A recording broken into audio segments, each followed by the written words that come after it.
Tens of thousands of people around Australia have had their travel plans disrupted by the return of a cloud of volcanic ash from Chile. Dozens of flights in and out of Melbourne were cancelled today, and Sydney, Canberra and Adelaide airports were virtually shut down. And that's not the end of it. The nation's biggest carrier, Qantas, has now cancelled all of tomorrow's domestic flights to and from Sydney, Melbourne and Canberra. Tim Callanan reports. On the whole, passengers in Melbourne took the bad news with good grace. Such is life, I suppose. Cancellations during the morning were sporadic, although Tiger Airways grounded its entire fleet. Which, you got to question that, but what can you do? It's better to have it like this than have it crash because of the ash.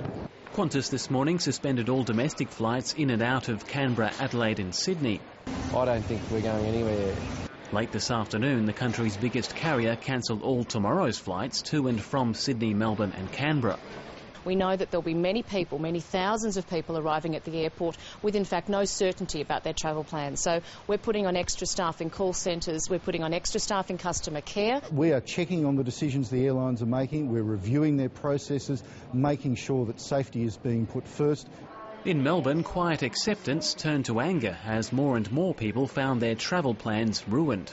They can fly from here to Perth. The only reason they don't is they won't pay the extra money just to fly out around Sydney and go to Perth. These people say they had little help from Jetstar finding emergency accommodation. We were told it wasn't their responsibility and you go and find out where you can stay. And that's it. And they're not paying for it. We're paying for it. These passengers might not be getting much airtime, but the ash cloud certainly is. It's now on its second trip around the globe and is expected to hang around the east coast of Australia for a few more days.